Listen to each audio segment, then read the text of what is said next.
Todos hemos oído hablar de la toma de tierra en una instalación eléctrica. Dicho técnicamente, el término más exacto sería la puesta a tierra.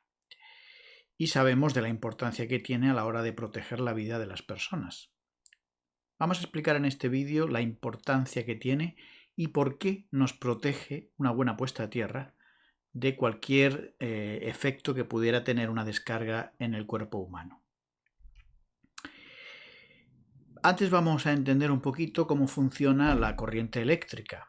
En una línea de distribución normal, como la que tenemos aquí en España, siendo pública, la corriente eléctrica sale de un transformador de alta tensión y hace un recorrido, llega hasta la instalación donde pasa por diferentes receptores y retorna a través del neutro. Como vemos aquí en este esquema, esta sería la salida del transformador de alta tensión. Salen las fases y una vez pasado por los receptores, la corriente retorna a través del neutro al transformador.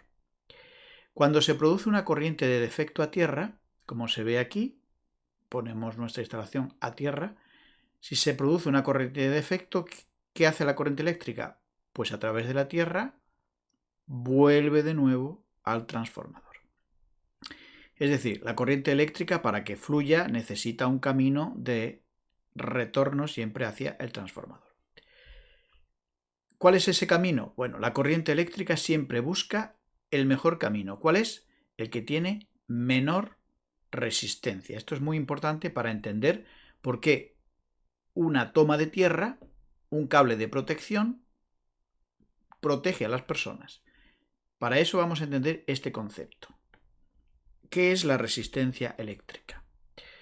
Bueno, la resistencia eléctrica, dicho de una manera sencilla, es la oposición que todo material presenta a la circulación de los electrones por él.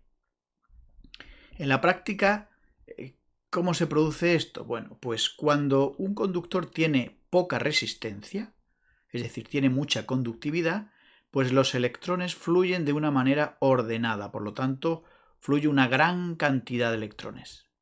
Mientras que cuando la resistencia de este conductor es alta, hay, por decirlo así, como si hubiera muchos obstáculos, los electrones tienden a desordenarse, a chocar entre sí, y esto hace que pase menos cantidad de electrones, pero a la vez se genera una gran cantidad de energía en estos choques que se disipa en forma de calor. De ahí que los conductores que tienen mayor resistencia tienden a calentarse.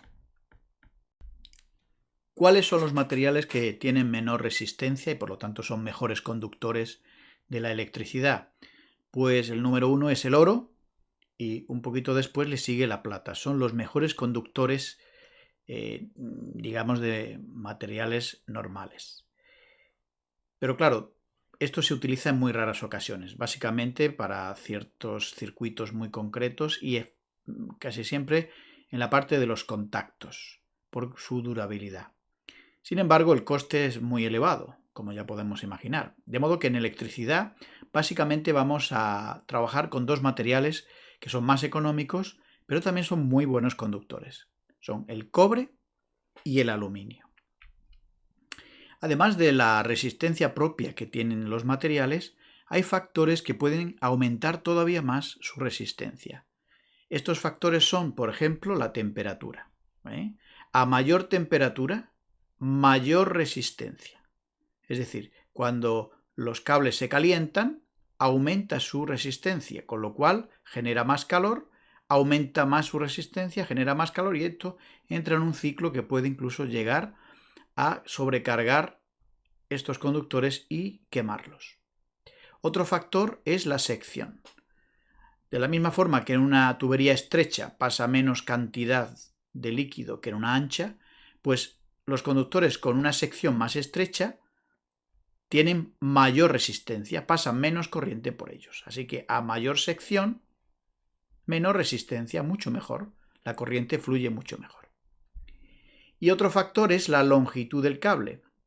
Cuanto mayor es la longitud del cable, más largo el cable es, mayor resistencia tiene también el circuito.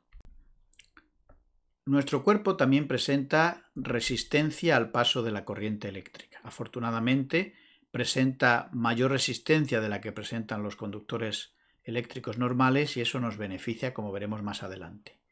Dependiendo de la parte del cuerpo que atraviese la corriente eléctrica, pues encontrará mayor o menor resistencia. Por ejemplo, si nuestro contacto fuera con la mano y el contacto a tierra fuera a través del pie, pues la corriente eléctrica seguiría todo este camino, como vemos aquí. De modo que sumamos 460 ohmios más o menos en el brazo, la parte pectoral 125, por el vientre 15 y la pierna 840, pues si sumamos todas estas resistencias, podríamos decir que el camino que sigue la corriente en este tramo es de 1440 ohmios. A la hora de hablar de contactos eléctricos, pues hay dos tipos de contactos con los que podemos toparnos. Unos son los contactos directos y otros son los indirectos. ¿Qué es un contacto directo? Pues como se ve aquí en el dibujo, son aquellos que se producen de manera directa con un conductor activo. Por ejemplo, una fase o incluso el neutro. Todo esto, si lleva tensión, es un contacto directo. Como vemos, a través de nuestro cuerpo se fuga a tierra. ¿Qué sería un contacto indirecto? Pues no estamos tocando un conductor activo. Sencillamente, por algún defecto de aislamiento, la masa de este electrodoméstico está puesta en tensión. Y cuando alguien toca accidentalmente esa masa, es cuando se produce de nuevo el contacto indirecto hacia tierra. Naturalmente, ¿qué factor juega aquí una buena puesta a tierra? Bueno, pues efectivamente, si este electrodoméstico está puesto a tierra y la resistencia de este conductor a tierra es menor que nuestro cuerpo, que ya hemos visto que en un recorrido así podría suponer unos 1400 ohmios, pues la corriente eléctrica preferiblemente irá por este camino más recto hacia tierra y muy poca cantidad pasará por nuestro cuerpo.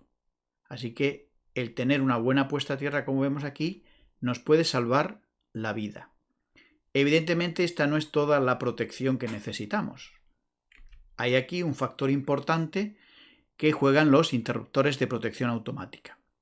El que utilizamos en las redes como la que hay en España de distribución pública es el diferencial. La importancia del interruptor diferencial es, fundamental, porque en el momento en que se produce una corriente de defecto a tierra, tanto si se deriva a través de un electrodoméstico a tierra sin que nadie toque, como si se produce en el momento en que alguien toca accidentalmente esa parte puesta en tensión, pues el diferencial detectará que hay una fuga, una corriente de defecto y por lo tanto disparará.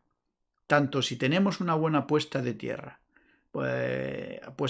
como si no, el diferencial puede también salvarnos la vida.